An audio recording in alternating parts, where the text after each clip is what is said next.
Okay gentleman, आज बात करेंगे हम लोग ईरान मुद्दे के ऊपर में कि अमेरिका ईरान के ऊपर अटैक करेगा नहीं करेगा, और करेगा तो कब करेगा, और लेट क्यों हो रहा है, इसमें डिले के रीज़न क्या हैं, सारी इसके ऊपर में विस्तार से चर्चा होगी। आपको पता है कि इसके ऊपर में पूरे वर्ल्ड मीडिया की नज़र बनी हुई है, पूरे वर्ल्ड के एक्सपर्ट और सारे अपना एनालाइज दे रहे हैं, और अलग अलग किस्म का डिफरेंट टाइप के ओपिनियन आ रहे हैं। कुछ लोगों का ये कहना है कि भाई अमेरिकन फोर्सेस यहाँ से दुम दबा के भाग जाएगी और खाली प्रेशर टैक्टिक्स यूज़ करी जा रही है फॉर द न्यूक्लियर जो एग्रीमेंट है, और दूसरा कुछ ओपिनियन ये आ रहा है कि अमेरिकन फोर्सेस इसको हिट करेगी। तो ज़्यादातर जब हम लोग इंडियन मीडिया की जितनी भी खबरें सुनते हैं और उसके बीच में जो निकल कर आता है, जो हमारे डिफेंस एक्सपर्ट हैं उनका थोड़ा सा इसके साथ में डिफरेंट ओपिनियन है देन द इंटरनेशनल जितने भी डिफेंस एक्सपर्ट है। हमारा थोड़ा सा फ्रेंडशिप सर्कल होने से ईरान के साथ में हम लोग थोड़ा सा इसको लाइट नोट पे लेते हैं कि नहीं, ईरान बहुत बड़ी शक्ति है, इसके ऊपर में अमेरिका अटैक नहीं कर पाएगा और अमेरिकन फोर्सेस अटैक करने से डरती है और इससे मतलब चले जाएगी American forces without any doing with the Iran. तो इसी के ऊपर में हम लोग आज विस्तार से चर्चा करेंगे।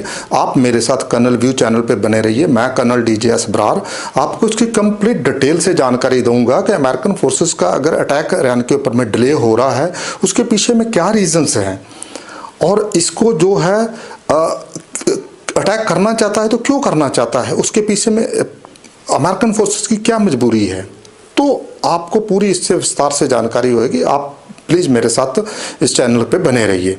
देखें, आपको मोटा मोटा सा ये हिसाब लगाना चाहिए कि जब एक कंट्री 12,000 किलोमीटर की दूरी से चलकर दूसरे एनिमी कंट्री के लिए, जहाँ एडवर्सरी के लिए उसको चैलेंज देने के लिए उसको आ गया और उसको चारों तरफ से उसने घेर लिया, ठीक है।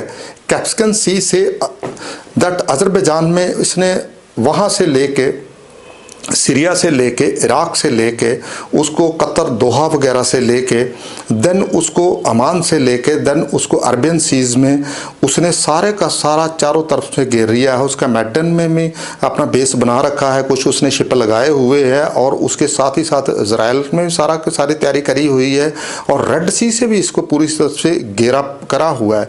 ये नहीं है कि ईरान जो है ऐसे बैठा हुआ है, उसको सारे का सारा पता है कि कहाँ कहाँ से उसके ऊपर में अटैक आना हो वाला है। तो इतनी बड़ी जब तैयारी के साथ में एक कंट्री 12,000 किलोमीटर चलकर आता है, वो भी वर्ल्ड पावर 1 चलकर आता है, तो ऐसा नहीं है कि वो दुम दबा के भाग जाएगा जहां वो यहाँ से डर जाएगा ईरान से। ऐसा संभव नहीं है। ये टोटली गलत कैलकुलेशन है, ये बिल्कुल गलत कैलकुलेशन है, और ये बिल्कुल गलत ओपिनियन है। हम लोग अगर इसको आंखें खोल के इसके ओपिनियन देंगे, हाँ मैं इतना मानता हूँ कि जब हमारा ये फ्रेंडली कंट्री होने से हमें इसके साथ में हमारे रिलेशन बहुत अच्छे हैं ईरान के साथ में, इंपोर्ट एक्सपोर्ट का लगा लो, जहाँ हम लोग आयल इससे लेते हैं, जहाँ हमें इसने चबहार पोर्ट जो दिया हुआ है वो एक पाकिस्तान के नियर बाई हमारा बेस बना हुआ, साथ ही साथ हम लोग जो सेंट्रल एशिया के लिए वहाँ से रीच करते हैं बाई रोड, जो अफगानिस्तान के साथ में हमारी रीच है, जो जितना ट्रेड बाई रोड होता है वहाँ से वो भी संभव है, क्यों पाकिस्तान के साथ में हमारा हमेशा कोई ना कोई पेचा फंसा रहता है। तो उस वजह से अगर हम लोग ओपिनियन इस तरीके से देंगे कि भाई अमेरिकन को जो हम लोग जो है अंडर एस्टिमेट करेंगे, तो that is not possible, that not possible. देखें, पहली बात, सबसे पहली बात है कि ये जो अमेरिका का अभी जो मूव है ये क्यों हुआ है। अमेरिकन फोर्सेस जो है इसको अरबियन सीज में उसका जो अब्राहम लिंकन जो एयरक्राफ्ट कैरियर है पूरे फ्लीट के साथ में है, उसके साथ में 4 डिस्ट्रॉयर है, क्रूज है उसके साथ में चल रहा, उसके साथ में सबमरीन चल रही है, ठीक है, उसके साथ में पूरी लॉजिस्टिक्स पूरी सपोर्ट है, और वो सारे का सारा तामझाम एक लंबा चौड़ा तामझाम लेके चल रहा है। उसको जो है सफिशिएंट उसके पास में आमुनिशन सब कुछ उसके पास है, उसके पास में टॉमहॉक मिसाइल है, सारे का सारा उसके पास में एयर डिफेंस है। तो जब ये सारा तैनात किया हुआ उसने, तो वो क्या ऐसे आंखें बंद करके आंखें जो है मूंछ के चल दिया होगा, और रात को उसको सपना आया होगा कि सवेरे ईरान की तरफ जाना है, तो उसने ऐसा निकाल लिया होगा। No, that is not possible, ऐसा नहीं होता। इतनी बड़ी जो एक कंट्री है और जिसने पूरे वर्ल्ड में अपना डंका कैम्प किया हुआ है, ठीक है। एक इतनी बड़ी नेशन है जिसके पास में बहुत बड़ा एक्सपीरियंस है ऑपरेशंस का, वो ऐसे नहीं चलती। और उसका पूरा तामझाम जो है वो ऐसे नहीं चल दिया होगा कि भाई आज रात लंच वहाँ करेंगे, ब्रेकफास्ट वहाँ, ऐसा नहीं होता। देखें, इसके पीछे में जब दिसंबर में नेतन्याहू की और ट्रम्प की मीटिंग होती है तो उसी के बीच में डिसाइड किया जाता है, उसी के बीच में कंक्लूज किया जाता है कि यार ये अगर ईरान को मान लिया कि हम लोग जो न्यूक्लियर वाला इसको कहते थे कि न्यूक्लियर प्रोग्राम आप बंद कर दो, तो मान लिया कि कुछ देर के लिए बंद कर देगा और उसके बाद में फिर शुरू कर देगा। इसके ऊपर में आप क्या कंट्रोल कर लोगे, अंदर अंदर स्लोली चलता रहेगा। तो दूसरा, अगर उसके ऊपर में है कि आप कहोगे कि इसको मिसाइल का जो है अपना रेंज कम कर लो, तो उससे भी उसको कोई बहुत ज़्यादा फर्क नहीं पड़ता, वो अंदर अंदर अपना प्रोग्राम करता रहेगा। आप कब फीता नापने जाओगे कि 300 किलोमीटर की बन गई, कि इसके पास 1500 किलोमीटर बन गई, 1800 किलोमीटर बन गई, 2000 किलोमीटर बन गई, कोई फीता तो है नहीं, कोई डेली तो नापने नहीं जाएगा। तो इन दोनों चीज़ों से कोई फर्क नहीं था पड़ने वाला। मेजर जो इशू थी इसकी कि 1979 इसकी जड़ है। 1979 में जब से खमनई आकर बैठा हुआ है, इसने दो ही बात करी है कि मैं जो है अमेरिकन फोर्सेस को यहाँ से उखाड़ फेंकूंगा मिडिल ईस्ट से। नंबर 2, मैं इजराइल को ख़त्म कर दूंगा, इजराइल का नस्तानबूद कर दूंगा, इजराइल का अस्तित्व ख़त्म कर दूंगा। तो दोनों चीज़ पे देखें, ऐसा है कि जो इजराइल है वो मिडिल ईस्ट में एक उसका बेस है, ठीक है, अमेरिकन फोर्सेस का, तो वो इसका बहुत बड़ा मित्र भी है, वो हर एक जगह में इसके साथ में खड़ा होता है। तो ये दोनों जो चीज़ें थी, जब इनको पता लग गया, और इसके साथ ही साथ जो है जियोपॉलिटिक्स जब इन्वॉल्व होती है, और चाइना और रशिया, उन दोनों का जो था कि ईरान को जितना मजबूत करोगे, ईरान को प्रॉक्सी के लिए आगे मजबूत करो, क्यों डायरेक्ट कन्फ्लिक्ट करने से क्या होता, लॉसेस होते हैं। तो प्रॉक्सी से क्या होता, आपका आसान हो जाता है, आपको खाली मटेरियल देना है, उनको आपने सप्लाई करना है, बस बाकी तो थोड़ा सा देखभाल करना है और उनको शाबाशी देके तोड़ देना है। जितने भी आपके जो प्रॉक्सी है वो अपने आप ही लड़ते रहेंगे, मरते रहेंगे। तो वैसा ही क्या था कि इसको जो चाइना और रशिया इसके पीछे में पूरा प्रॉक्सी के लिए इसको पूरा इंतजाम कर रहे थे, पूरा आमनेशन जितना इसको सारा का सारा सप्लाई हो रहा था। तो इसने सारा ऊपर पूरा लेबनान से लेकर और इसको जो है सीरिया में, देन इसका इराक में, ठीक है, और नीचे होती आ जाता है इसका यमन में, ठीक है। तो ये सारे का सारा जितना भी है इसके लिए पूरा इन्होंने तैयार कर दिया। जैसे पाकिस्तान जो है हमारे अगेंस्ट में जो पूरा आतंकवाद का काम खेल रहा है, वो सेम ही जैसे पाकिस्तान हमारे लिए कर रहा है, जैसे हमारे लिए स्टेटस एक एनिमी कंट्री वाली, जहाँ हमारा एनिमी है पाकिस्तान, वैसे ही जो है, जो ईरान है वो इजराइल का और यूएस का एनिमी नंबर 1 है। तो जब इनको दोनों को पता लग गया कि यार ये प्रॉक्सी के जरिए जो मिडिल ईस्ट में यूएस फोर्सेस बैठी हुई है उसको ख़त्म करना चाहता है, यार ये तो बहुत मुश्किल कर देगा, ये बहुत बड़ी मुसीबत खड़ी कर देगा। तो फिर देखें, ऐसा है कि जो अमेरिका है, अमेरिका ने फोर्सेस रखी हुई है अपनी पूरी वर्ल्ड वाइड डंका बजाने के लिए। उसने सारे बेस जो है इंटरनेशनली सारे उसके बेस बाहर है, ठीक है। उसको अपने इंटरनल तो चाहिए नहीं फोर्सेस, अमेरिका को कंट्री को लिए इंटरनल पुलिस सफिशिएंट है, उसके पास में जो भी कोई ऐसी चैलेंजेस है नहीं हमारे जैसे।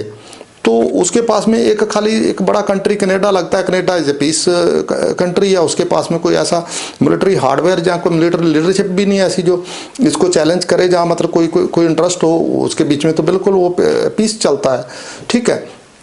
तो उसकी जितनी सारी पोस्ट है ज़्यादातर उसने मिडिल ईस्ट में बैठा कर रखी हुई है। तो अगर मान लिया यार कल को कोई बंदा उसको चुनौती देता कि यार आपकी जो फोर्स मिडिल ईस्ट में खड़ी हुई है इसको निकाल लो यहाँ से या मैं ख़त्म कर दूंगा, तो फिर क्या अमेरिका ने फोर्सेस को कहाँ ले जाना है। तो अमेरिका के जितने भी जो मिडिल ईस्ट में जितने भी छोटे छोटे कंट्री है जिनकी टांग तोड़ के रखी हुई है, जैसे मान लिया सीरिया है, जहाँ लिबनान है, जहाँ उसके साथ में इराक है, तो वो सारे के सारे चाहते हैं कि यार जैसे हमारी टांग तोड़ कर रखी हुई है वैसे कि वैसे इसकी ईरान की भी टांग तोड़ दो, यार ईरान को भी हमारे के जैसा लंगड़ा कर दो, ठीक है। ईरान से जितने भी उसके नेबर कंट्री है वो कुछ नहीं है, वो सारे के सारे जितना भी है, जितने भी मैक्सिमम कंट्री है उनको खाली अपना क्रूड बेचना है, अपना तेल बेचना है और फैमिली बिजनेस करना है। फैमिली वो एक ट्रांसपोर्ट टाइप की तरह नेशन चलती है, उनका कोई अस्तित्व थोड़ी है, उनके पास में कुछ नहीं है। वो तो खाली अमेरिकन के फोर्सेस की बदौलत उनका सर्वाइवल है। अगर अमेरिकन फोर्सेस निकल जाएगी तो ईरान जो है उनको खा जाएगा। तो इसी वजह से जितने भी ये मिडल ईस्ट के छोटे छोटे कंट्री है वो सारे के सारे जो है बेशक इस्लामिक ब्रदरहुड की वजह से अपनी स्टेटमेंट तो उल्टी देंगे कि नहीं हम लोग अमेरिकन के साथ नहीं, हम लोग यूटल अपना बेस नहीं देंगे, ये नहीं देंगे, वो नहीं देंगे। जैसे उसके में बम्बारमेंट शुरू हो जाएगी ईरान के ऊपर में तो ये अपना बेस भी देंगे, सब कुछ देंगे, ये सारा खुल देंगे। इनको पता लग जाएगा कि ईरान का भी खमनई शासन जो जाने वाला है, अभी उसके बाद में इनके ऊपर में कोई डर भय होगा नहीं और इनको कोई ऐसी डेटरेंस नहीं होगी ईरान की तरफ में। आज की तरफ में ईरान जो है वो बहुत बड़ा खतरा बना हुआ सारे मिडिल ईस्ट कंट्री के लिए। फिर आ जाता है कि क्या यार हमारे जितने भी एक्सपर्ट हैं वो ऐसे बड़े लाइट व्यू से कह देते हैं यार अमेरिका यहाँ से भाग जाएगा, ईरान के पास में ये मिसाइल्स है, जहाँ ईरान के पास में ये ड्रोन है। यार ऐसा कैसा संभव है? ऐसा कैसा संभव है? क्या उसके पास में, क्या अगर आप उसके जो आर्मामेंट की सिस्टम इसके साथ में कंपेयर करते हुए तो उसके पास में 11 एयरक्राफ्ट कैरियर है जिसमें 7 कंप्लीट फ्लीट्स है। 7 कंप्लीट फ्लीट्स मतलब एक एयरक्राफ्ट कैरियर के साथ में डिस्ट्रॉयर भी चलते हैं, सबमरीन भी चलते हैं और सारे का सारे वो 7 कंप्लीट है।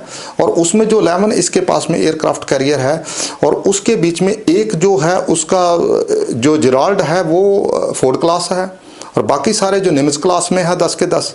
तो जो इतना ताम झाम रख के बैठा उसके पास में नेवल फोर्सेस के पास में 3000 से ज़्यादा उसके पास में एयरक्राफ्ट है और वो भी स्टेल्थ टेक्नोलॉजी के साथ में। उसके पास में बॉम्बर है।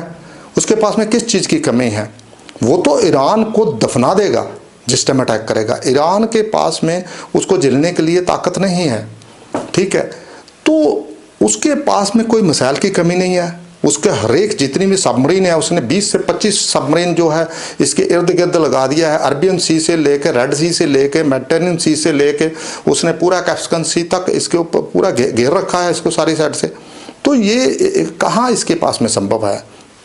तो अगर कोई ये सोचता है कि यार ईरान के पास में सुपरसोनिक है, हाइपरसोनिक मिसाइल है तो कोटा बहुत लिमिटेड है, इतना बड़ा कोटा नहीं है और रिप्लेनिश करने का इसको कोई चांस नहीं है कि इसके पास में जैसे स्टॉक खत्म होंगे, ठीक है। फिर क्या है कि जो फर्स्ट एडवांटेज है वो अमेरिका के पास में है, यूएस फोर्सेस के पास में है, इजराइल के पास में है। जो फर्स्ट अटैक इन्होंने शुरू करना है और वार में ऐसा ही होता है, जो फर्स्ट अटैक करता है उसको काफ़ी अचीव कर जाता है कि अगले का सिस्टम तामझाम हो जाएगा, उस लीडरशिप खत्म हो जाएगी, उतने में इनकी पूरी जितनी रिफाइनरी वगैरह सारी की सारी डिस्ट्रॉय कर देंगे, सारे का सारा इसका जितना इंफ्रास्ट्रक्चर है वो तोड़ देंगे। तो क्या अमेरिका का जो आपको पता होगा कि जितना यूक्रेन में जितनी भी सैटेलाइट इमेज प्रोवाइड किए गए हैं वो सारे के सारा अमेरिका ही प्रोवाइड कर रहा था, उसी बेस के ऊपर में अटैक होता था। तो सारे के सारी इसकी जो भी सैटेलाइट इमेजरी है वो सारी के सारी तैयार कर ली होगी, सब इनको डंपों का भी पता होगा, इसके सारे ठिकानों का भी पता होगा। और ऐसा नहीं है कि इसको मतलब इसकी मिसाइल से चलाता रहेगा तो वो रोकेंगे नहीं। फिर क्या है कि देखिए उनके पास में थर्ड एयर डिफेंस बहुत तकड़ा है अमेरिकन के पास में, ठीक है। तो सिमिलर वे जो इजराइल है उसके पास में अपना आयरन डोम उसकी भी कैपेबिलिटी ठीक है, 90+ कैपेबिलिटी है, ठीक है। और उसके साथ ही साथ जो उसके में स्काई स्लिंग एयर डिफेंस है इसका वो भी बहुत मजबूत है उसमें, ठीक है। तो उसमें आज की तारीख में देखें इजराइल जो है उस टाइम एग्जॉस्ट हो गया था हमास के साथ में और उस टाइम थोड़ा सा उसके पास में स्टफ्स की कमी थी। आज की तारीख में जो है इजराइल वो अपनी अच्छी कंडीशन में है, इजराइल के पास में किसी चीज़ का कमी नहीं है और Israel prepared for the attack. और उसने अपना ओके रिपोर्ट दे दिया लास्ट वीक में ही अमेरिका को। डिले उसकी वजह से नहीं हो रही, जो अभी डिले की वजह है अटैक की वो है जो इनका 4 क्लास जेराल्ड एयरक्राफ्ट कैरियर है, उसने अपना कंप्लीट फ्लीट ने मूव होना है इसका अटलांटिक सी से। तो वो लगा हुआ था वेंजोला के साथ में, ठीक है। वेंजोला जिस टाइम में इन्होंने करना था, वेंजोला के लिए मिशन था इसका यूएस फोर्स का, तो उस टाइम में वो उसकी इंगेजमेंट वहाँ थी। तो वहाँ जब इनको अभी पता लगा कि यार कुछ चाइना ने और रशिया ने इसको लास्ट मंथ में कुछ स्टफ डिलीवर किए हैं, तो वो कहीं ना कहीं इनको नोटिस में आए है कि कहीं इनके जो नियर बाय बेसिस है वो कंप्रोमाइज़ हो सकते हैं, जहाँ मान लिया कि इजराइल के ऊपर में थ्रेट थोड़ी सी बढ़ सकती है।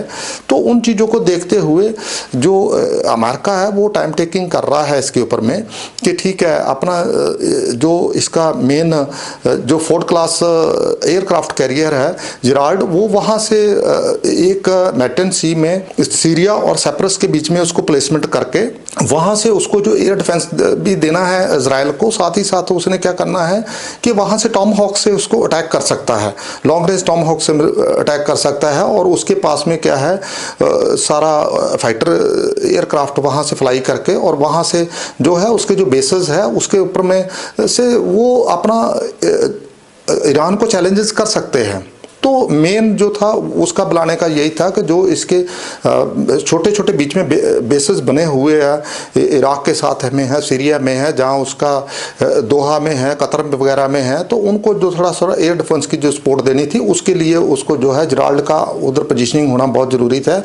मेरे हिसाब से जिराल्ड को अभी चले हुए 4 या 5 दिन हुए हैं, तो मुझे लगता है कि जिराल्ड जो है और 10 दिन तक जो है वो सीरिया और साइप्रस के बीच में मेडिटेरियन सी में प्लेस हो जाएगा और रेड सी में ऑलरेडी इनका फ्लीट खड़ा है, ठीक है। और बाकी जो है जितने भी इसी जगह पे मेडिटेरियन में जो इजराइल है उसने भी अपने शिप प्लेस करे हुए कि उसके पास एयरक्राफ्ट कैरियर तो है नहीं है, बट उसके पास में जितने भी शिप है वो उसने लगा रखे नेवल वेसल्स जो है, और वहाँ से वो इसको चैलेंज देगा। उसके पास में जो जरकोहा है वो मिसाइल वो उसकी लॉन्ग रेंज की मिसाइल्स है और वो एक हाइपरसोनिक मिसाइल्स है और वहाँ से उसको अटैक देगा, ठीक है। बाकी इनके पास में क्या है, देखें आपने देखा होगा कि जिस टाइम ऑपरेशन संदूर हुआ था तो वहाँ से उसकी भी पाकिस्तान की मिसाइल्स फायर हुई थी, तो कुछ हमारी मिसाइल्स फायर हो रही थी। तो उनसे क्या होता है कि जो एयर डिफेंस आज की तारीख में बहुत मजबूत हो गए हैं, तो एयर डिफेंस जो है नॉर्मल मिसाइल्स जो है वो इतनी कारगर नहीं है। आपकी मिसाइल जितनी भी है अगर आप उसको फाइटर पे लोड करके आप उसको स्ट्राइक करते हो तो उसकी जो चेज करना उसको जो एयर डिफेंस को जहाँ उसको टाइमली एयर डिफेंस से डिफ्यूज़ करना इट इज़ क्वाइट डिफ़िकल्ट, और वो जो है अपने टारगेट को हिट कर जाता है और वो ही जो है सबसे बड़ा कारगर है। उसी वजह से पाकिस्तान जो है घुटनों पे आ गया था ब्रह्मोस से। तो सिमिलर वे जो है देखें उनके पास में जितना भी अमेरिकन फोर्सेस के पास में जहाँ इजराइल के साथ में उनके पास में जितना भी मटेरियल है वो सारे का सारा इस क्लास का है, उनकी एक्यूरेसी में और उसकी सुपरमेसी है। तो वो कहीं ना कहीं जो है ईरान को पूरा बर्बाद कर देंगे, जहाँ ईरान को पूरा डिस्ट्रॉय कर देंगे। ईरान की कैपेबिलिटी नहीं है तो मैच, ईरान के पास में जो रिसोर्सेज है जो उसके पास में मटेरियल है वो तो एक इजराइल की कैपेबिलिटी के मैच भी नहीं करते। तो अमेरिकन फोर्सेस को मैच करना it is quite difficult, it is very very difficult. देखें अभी जो चाइना जो है, चाइना मुझे लगता है कि अगर मिलिट्री हार्डवेयर में जहाँ जो मिलिट्री की आज की तारीख में भी अमेरिका के पास में पावर है, जहाँ उसके पास में नेवल पावर है, जहाँ उसके पास में एयरफोर्स है, जहाँ उसके पास में मरीन पावर है, वो भी अगर चाइना को अचीव करना है तो चाइना को कम से कम जो है उसमें 50 साल लगेंगे। बाकी जितना भी चाइना का जो हार्डवेयर जो इसके पास में सप्लाई हुआ है ईरान के पास में वो इतना कारगर नहीं होने वाला। चाइना के हार्डवेयर जो है वो आपने देखा होगा कि उन्होंने कोई भी 1962 के ऑनवर्ड कहीं किसी के साथ में वार नहीं लड़ा हुआ। वो खाली हमारा उस टाइम इंडिया भी एक नया एक कंट्री बना था, इंडिपेंडेंट हुआ था। इंडिपेंडेंस से थोड़ी देर के बाद में हमें एक ऐसी जंग में फंसा दिया गया और वहाँ हमारे जो प्रदर्शन था वो इतना काबिल तारीफ नहीं था, ठीक है। तो उसके बाद में चाइना के पास में कोई एक्सपीरियंस नहीं है, चाइना को कोई बहुत बड़े कन्फ्लिक्ट में नहीं घुसा हुआ, जहाँ चाइना ने कोई बहुत बड़ी जो कहीं मिशन नहीं किए हुए, चाइना की फोर्स को भी इतना एक्सपीरियंस नहीं है और चाइना के जो मटेरियल है वो भी टेस्टेड नहीं है, ठीक है। तो इसी वजह से जो चाइना एयरफोर्स है उसको अभी वर्ल्ड में नंबर 4 पे रखा गया है। नंबर 1 पे जितनी भी फोर्स एयरफोर्स है वो एयर कैपेबिलिटी जो है अमेरिका की है, नंबर 2 पे रशियन आता है, नंबर 3 पे इंडिया है और नंबर 4 पे जाकर चाइना आता है। तो इसी वजह से अगर चाइना में इतना दम होता तो चाइना ने अभी तक ताइवान में जाके कब्जा कर लेते। जब अपना अमेरिका ने तो वेनेजुएला में अपना मिशन करके वेनेजुएला के राष्ट्रपति को अपना अमेरिका में ले गए उठा के, और किसी को पता भी नहीं चला, और चाइना को और रशिया को भनक भी नहीं लगी और इनका कुछ नहीं चलने दिया। तो सिमिलर वे ताइवान में जो अमेरिकन फ्लीट लगे हुए और उसका अमेरिकन का चैलेंज है कि आप देखो छेड़ के, हम लोग आपको रिप्लाई करेंगे। और इसी डर की वजह से, इसी डेटरेंस की वजह से जो है चाइना अभी तक ताइवान के ऊपर में कुछ नहीं करा। तो इसलिए मेरा कहने का मतलब ये है, रशिया अपनी वार में फंसा हुआ है, उसके पास में कोई टाइम नहीं है कि भाई इसको आके तो अनसेसरी इसमें फंसे। और दूसरा, अगर वो इधर आके फंसता है तो अमेरिका जो है और स्टॉफ उसको सप्लाई कर देगा, उसको लॉन्ग रेंज की मिसाल दे देगा यूक्रेन को, जहाँ और कुछ उसको एयर डिफेंस दे देगा, तो उसको क्या है, उसको तो लड़ना ही है। तो सिमिलर वे जो चाइना है, चाइना का जो है उसकी उतनी कैपेबिलिटी नहीं है और चाइना को इधर फटकने नहीं देगा। और मेरा इसमें यही आपको मतलब, तो जेंटलमैन मैं इतनी बातें कहता हुआ विराम लूँगा। तो मैं आपको ये 100% श्योर कर रहा हूँ कि जैसे ही जिराल्ड मेडिटेरियन सी में साइप्रस और सीरिया के बीच में प्लेस हो जाएगा और वहाँ से फिर जो है इसको ओके रिपोर्ट जो है इजराइल से मिल गई है, और वहाँ से ओके रिपोर्ट मिलते ही 100% ईरान के ऊपर अटैक होगा। ईरान का जो रजीम है वो चेंज होगा, तभी ही जाके ईरान का यहाँ से अमेरिकन फोर्सेस जाएगी। हमें जहाँ जो भी हमारे कुछ एक्सपर्ट को डाउट है उनको अपना ये डाउट निकाल देना चाहिए। अमेरिकन फोर्सेस की जो ये अप्रोच है कैलकुलेटेड है और ये उनकी मजबूरी है, और ये 100% अपना मिशन कंप्लीट करके जाएंगे। ये ऐसा नहीं आए हुए कि ये डर के चले जाएंगे या थोड़ा छोटा मोटा एग्रीमेंट कर लेंगे। ये 100% खमेनी को जाना होगा, तभी जाके ये शांति होनी है। अगर खमेनी बना रहता है तो अमेरिकन फोर्सेस यहाँ से जाने वाली नहीं है। और ये अभी जो है एग्रीमेंट वगैरह सारा इनका जो इसी महीने में ठप हो जाएगा, और first week of March America 100% Iran को अटैक करेगा। किसी को कोई डाउट नहीं होना चाहिए, किसी को शक नहीं होना चाहिए। मैं अपनी बात कहता हुआ विराम लेता हूँ। Thank you very much gentleman, thank you very much.